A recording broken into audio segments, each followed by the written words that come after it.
बबे दोलोनिफ्राय आरो साबेसे दिनै बिपिएफ दोलोनिफ्राय फारगाव प्राइमारिनि जा अमेन बिपिएफनि प्रेसिडेन्ट बिथाङा गावनि लोगोखौ लानानै गासै 25 न'खरसो जयनिं जाबाय आरो दाखालि सिगाङावहाय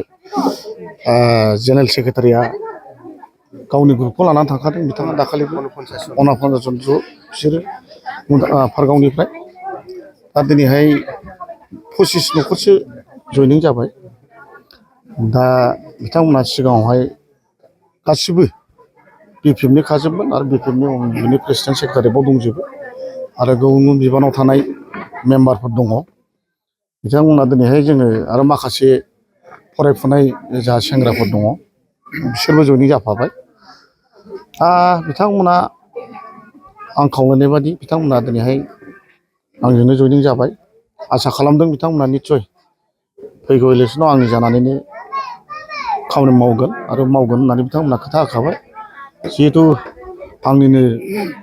कर्मि जोबखामोन वार्कार जोबखामोन दा बनरगाव हिसाबै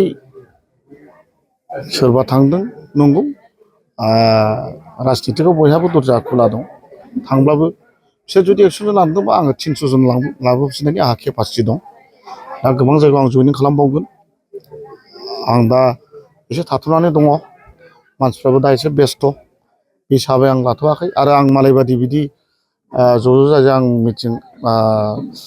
देखायनो लुगैया माने ओरै 2000 300 जयनिं जादों होननानै दाखालि खासिबारियाव जयेन जादों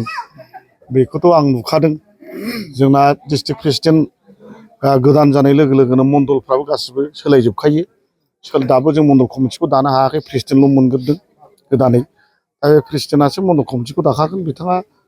थांदों न' दाउट बेखौ जेबो बुंनांगौ गैया मा उसुबिदा बिथाङा थांदों बेखौ आंहा जों नङा बे थांनायाव जोंहा जेबो बुंनांगौ गैया जिहेथु आंनावबो फैफिनगासिनो दंखायो बे जायगायाव बिथाङा 100 जन लांदोंबा आं 400 जन लाबोनो हानाय आंहा केपासिटि दं बिथांमोना बारा बुंदों न' दाउट मेसेङाव बुंनानै लाब गैया अथ'थ' जायाखै मानसियानोथ' गासै टटेल 350ल' आंहाबो मानसि दंना बे सिङाव हाबना थानाय गोबांनो बेखौ नों 300 जयनिं जादोंब्ला मारै जानो बेफोर मिसा खोथा बिथांमोननि थाखाय बिपिएफखौ नागारनानै नोंथांमोना दिनै आङो बिपिएफखौ गाज्रि मोननानै फैयाखै राजिब सारा गोदोनिफ्रायनो जोंखौ अनग्रा नालाय दा जों राजिब सारजोंनो फैबाय माबाफोर बिबानाव दङमोन नामा आं वमेन्स उइंसनि प्रेसिडेन्टमोन प्राइमारिनि साबैसे जयेन जाखो दिनै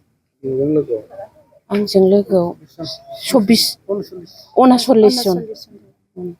जयेन जाफाफैबाय फैबाय थानाय समाव राजिब बांगाल एबा राजिब कुमार ब्रह्मखौ देरहाहोनायनि खामानि मावसिगोन नोंथांमोना मावसिगोन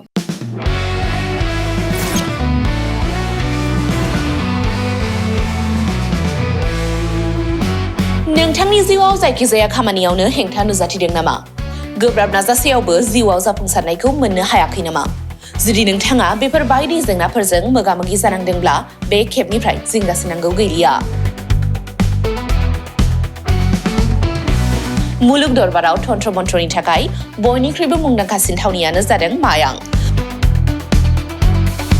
मायांखौ साधु बिद्यानि रायजो होननानैबो मिथिनाय जायो बे मायांनिफ्रायनो तान्त्रिकनि सोलोंथाइ लानानै फैदों मुंदांखा रबि कबिराजा बिथांनिफ्राय नोंथाङा नोंथांनि जिउनि गासिबो रोखोमनि जेंना जेंसिफोरखौ सुस्रांनानै लानो हागोन बिसि फिसायनि गेजेराव जेंना गोसो थोनाया गारनानै थाङोब्ला लाबोफिननाय जुलिनि जेंना साख्रि मोननो हायै हा हु धोन सम्पथिनि जेंना बायदि बायदि जेंनानिफ्राय उदां जानो एबा सुस्रांनानै लानो थाखाय नोंथाङा दिनैनो दानो जगाजग खालामनो हागोन रबि कबिराजखौ जगाजग खालामनो थाखाय मबाइल नाम्बार 7099193841 एबा 7086047381 आव कल खालामनो हागोन